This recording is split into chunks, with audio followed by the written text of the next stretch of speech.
ओम शांति। 18 जनवरी 2026 बाबा का साकार मुरली। आप दादा के अनमोल महावाक्य पिता श्री जी के पुण्य स्मृति दिवस पर प्राप्त क्लास में सुनाने के लिए मीठे बच्चे ज्ञान रत्नों से झोली भरकर दान भी करना है।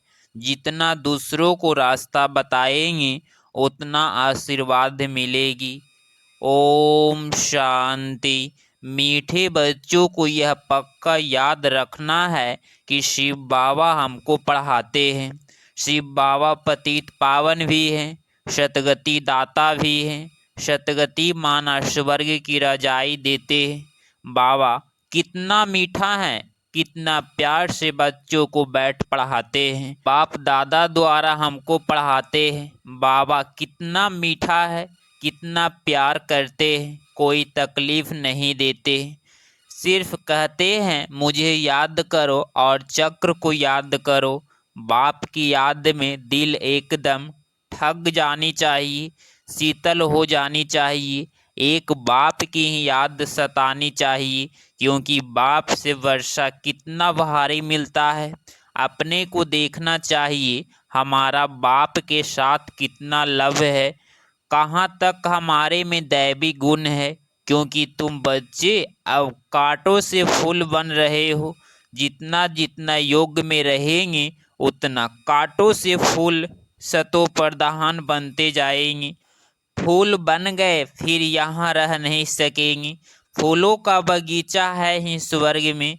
जो बहुत कांटों को फूल बनाते हैं उन्हें की सच्चा खुशबूदार फूल कहेंगे। वह कभी किसी को कांटा नहीं लगाएंगे। क्रोध भी बड़ा कांटा है, बहुतों को दुख देते हैं। अभी अभी तुम बच्चे कांटों की दुनिया से किनारे पर आ गए हो। तुम हो संगम पर।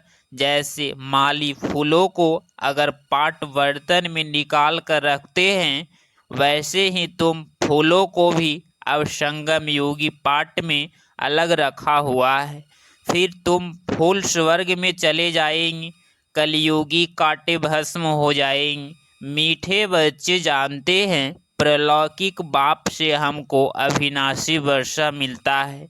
जो सच्चे सच्चे बच्चे हैं, जिनका बाप दादा से पूरा लव है, उसको बड़ी खुशी रहेगी। हम विश्व का मालिक बनते हैं। हाँ, पुरुषार्थ से ही विश्व का मालिक बना जाता है, सिर्फ कहने से नहीं।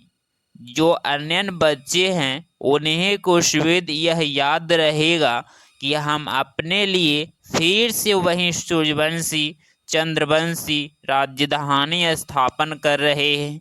बाप कहते हैं मीठे बच्चे, जितना तुम बहुतों का कल्याण करेंगे उतना तुमको ही उजरा मिलेगा। बहुतों को रास्ता बताएंगे तो बहुतों की आशीर्वाद मिलेगी। ज्ञान रत्नों से झोली भरकर फिर दान करना है। ज्ञान सागर तुमको रत्नों की थालियां भर भर कर देते हैं। उन रत्नों का जो दान करते हैं वही सबको प्यारे लगते हैं। बच्चों के अंदर में कितनी खुशी होनी चाहिए। सेंसिबल बच्चे जो होंगे वह तो कहेंगे हम बाबा से पूरा ही वर्षा लेंगे, एकदम चटक पड़ेंगे। बाप से बहुत लव रहेगा, क्योंकि जानते हैं प्राण देने वाला बाप मिला है।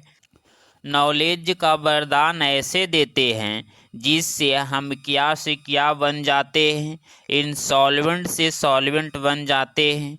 इतना भंडारा भरपूर कर देते हैं। जितना बाप को याद करेंगे उतना लभ रहेगा, कोशिश होगी। सुई साफ होती है तो चकमक चुंबक तरह खींच जाती है ना। बाप की याद से कट निकलती जाएगी। एक बाप के सिवाय और कोई याद ना आए। बाप समझाते हैं मीठे बच्चे अब गफलत मत करो, स्वदर्शन चक्रधारी बनो, लाइट हाउस बनो। स्वदर्शन चक्रधारी बनने की प्रैक्टिस अच्छी हो जाएगी तो फिर तुम जैसे ज्ञान का सागर हो जाएगी। जैसे स्टूडेंट पढ़कर टीचर बन जाते हैं ना, तो तुम्हारा धंधा ही यह है, सबको स्वदर्शन चक्रधारी बनाओ, तभी चक्रवर्ती राजा रानी बनेंगी। इसीलिए बाबा श्वेत बच्चों से पूछते हैं, स्वदर्शन चक्रधारी हो बैठे हो, बाप भी स्वदर्शन चक्रधारी है ना। बाप आए हैं तो मीठे बच्चों को वापिस ले जाने के लिए। तुम बच्चों बिगर हमको भी बेआरामी होती है, जब समय होता है तो बेआरामी हो जाती है। बस अभी हम जाऊं, बच्चे बहुत पुकारते हैं, बहुत दुखी है, तरस पड़ता है। अब तुम बच्चों को चलना है घर, फिर वहाँ से तुम आपो ही चले जाएंगे सुखधाम के लिए। वहाँ मैं तुम्हारा साथी नहीं बनूंगा, अपनी अवस्था अनुसार तुम्हारी आत्मा चली जाएगी। जितना तुम बच्चे बाप की याद में रहेंगी, उतना दूसरों को समझाने का असर होगा। तुम्हारा बोलना जास्ती नहीं होना चाहिए, आत्माभिमानी हो, थोड़ा भी समझाएंगे तो तीर लगेगा। बाप कहते हैं, बच्चे तीखी सो तीखी, अब पहले अपने को सुधारो। खुद याद करेंगे नहीं, दूसरों को कहते रहेंगे, यह ठगी चल न सके, अंदर दिल जरूर खाती होगी। बाप के साथ पूरा लभ नहीं है तो श्रीमत पर चलते नहीं है। बेहद की बाप जैसी शिक्षा तो और कोई दे न सके।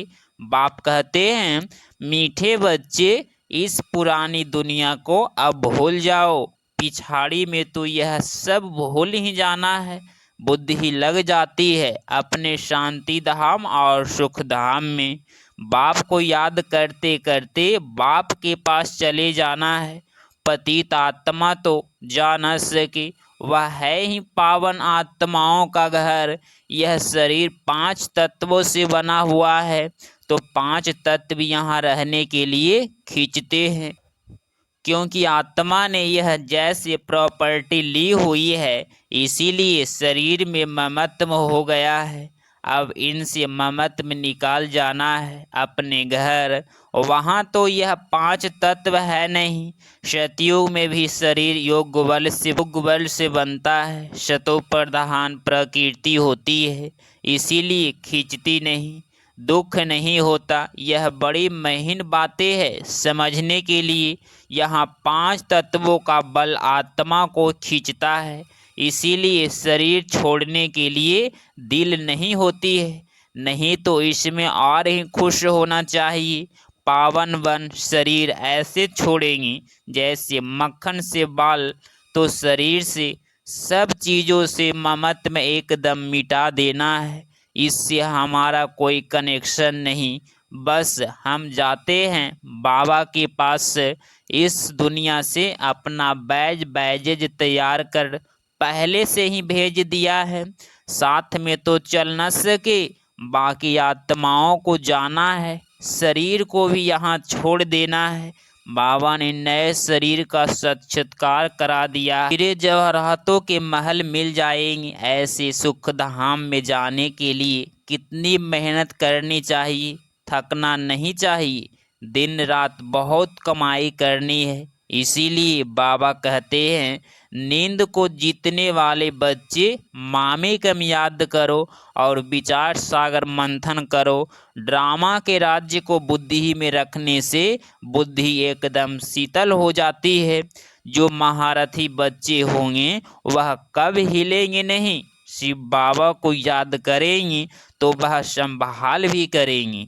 बाप तुम बच्चों को दुख से छुड़ाकर शांति का दान देते हैं, तुमको भी शांति का दान देना है।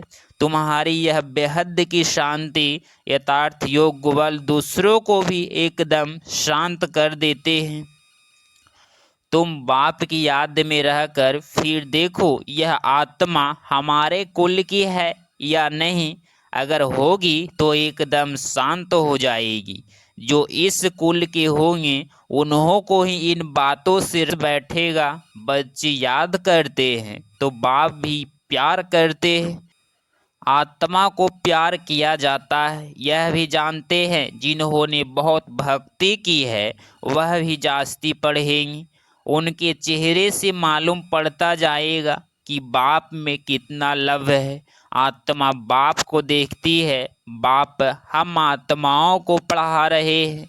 बाप भी समझते हैं हम इतनी छोटी बिंदी आत्मा को पढ़ाता हूँ, आगे चल तुम्हारी यह अवस्था हो जाएगी, समझेंगे हम भाई भाई को पढ़ाते हैं। शक्ल बहन की होते भी दृष्टि आत्मा तरफ जाए, शरीर पर दृष्टि बिल्कुल न जाए। इसमें बड़ी मेहनत है। यह बड़ी महीन बातें है, बड़ी उच्च पढ़ाई है। वजन करो तो इस पढ़ाई का तरफ बहुत भारी हो जाएगा। अच्छा, मीठे मीठे सिकिलधे बच्चों प्रति माता पिता बाप दादा का याद प्यार और गुड मॉर्निंग। रूहानी बाप की रूहानी बच्चों को नमस्ते नमस्ते।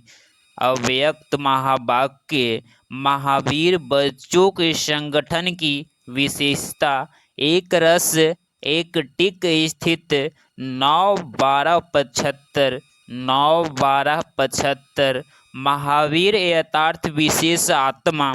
ऐसे महावीर विशेष आत्माओं के संगठन की विशेषता वर्तमान समय यही होनी चाहिए, जो एक ही समय सबकी एक रस एक टिक स्थिति हो। यथार्थ जितना समय जिस स्थिति में ठहरना चाहे उतना समय उस स्थिति में संगठित रूप से स्थित हो जाए। संगठित रूप में सबको संकल्प रूपी अंगुली एक हो। जब तक संगठन की यह प्रैक्टिस नहीं है तब तक सिद्धि नहीं होगी। संगठन में अभी ऑर्डर हो कि 5 मिनट के लिए व्यर्थ संकल्प बिल्कुल समाप्त कर बीज रूप पावरफुल स्थिति में एक रस्त स्थित हो जाओ, तो ऐसे अभ्यास है। ऐसे नहीं कोई मनन करने की स्थिति में और कोई अव्यक्त स्थिति में हो। ऑर्डर है बीज रूप होने का और कर रहे हैं। रूह रिहान तो ऑर्डर नहीं माना ना। यह अभ्यास तब होगा जब पहले व्यर्थ संकल्प की समाप्ति करेंगी। हलचल होती ही व्यर्थ संकल्पों के। इन व्यर्थ संकल्पों की समाप्ति के लिए अपने संगठन को शक्तिशाली वह एक मत बनाने के लिए कौन सी शक्ति चाहिए? इसके लिए एक तो फेक विश्वास, दूसरा सामने की शक्ति चाहिए। संगठन को जोड़ने का धागा है हेत। किसी ने जो कुछ किया, मानो रॉग भी किया, लेकिन संगठन प्रमाण वह अपने संस्कारों प्रमाण वह समय प्रमाण उसने जो किया उसका भी जरूर कोई बहा व्यर्थ होगा। संगठित रूप में जहाँ सर्विस है वहाँ उसके संस्कारों को भी रहमदिल व दृष्टि से देखते हुए संस्कारों को सामने न रख, इसमें भी कोई कल्याण होगा। इसको साथ मिलाकर चलने में ही कल्याण है। ऐसे फेत जब संगठन में एक दूसरे के प्रति हो तब ही सफलता हो सकती है। पहले से ही व्यर्थ संकल्प नहीं चलाने चाहिए। जैसे कोई अपनी गलती को महसूस भी करते हैं लेकिन उसको कभी फैलाएंगे नहीं, बल्कि उसे समझाएंगे। दूसरा उसको फैलाएगा तो भी बुरा लगेगा। इसी प्रकार दूसरे की गलती को भी अपनी गलती समझ फैलाना नहीं चाहिए। व्यर्थ संकल्प नहीं चलाने चाहिए, बल्कि उन्हें भी क्षमा देना चाहिए। इतना एक दो में फेत हो, स्नेह की शक्ति से ठीक कर देना। जैसे लौकिक रीति भी घर की बात बाहर नहीं करते हैं, नहीं तो इससे घर को ही नुकसान होता है। तो संगठन में साथी ने जो कुछ किया उसमें जरूर रहस्य होगा।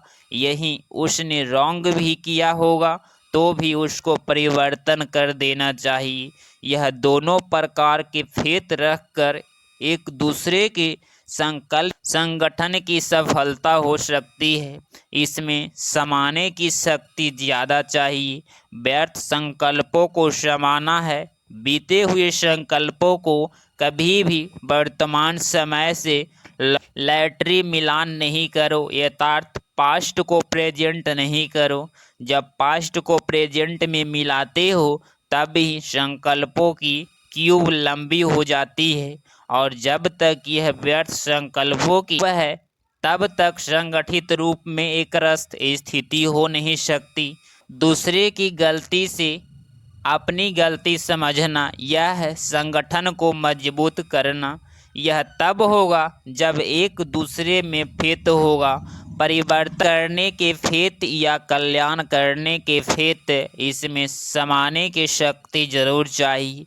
देखा और सुना उसको बिल्कुल समा कर वहीं आत्मिक दृष्टि और कल्याण की भावना रहे।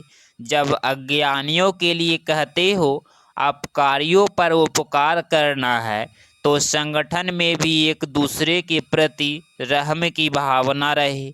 अभी रहम की भावना कम रहती है क्योंकि आत्मिक स्थिति का अभ्यास कम है। ऐसे पावरफुल संगठन होने से ही सिद्धि होगी। अभी आप सिद्धि का आह्वान करते हो, लेकिन फिर आपके आगे सिद्धि स्वयं झुकेगी। जैसे सतयुग में प्रकृति दासी बन जाती है, वैसे सिद्धि आपके सामने स्वयं झुकेगी। सिद्धि आप लोगों का आह्वान करेगी। जब श्रेष्ठ नॉलेज है, स्टेज भी पावरफुल है, तो सिद्धि क्या बड़ी बात है। सदा काल एक रस स्थिति में रहने वाले को सिद्धि प्राप्त न हो नहीं सकता, लेकिन इसके लिए संगठन की शक्ति चाहिए। एक ने कुछ बोला, दूसरों ने स्वीकार किया।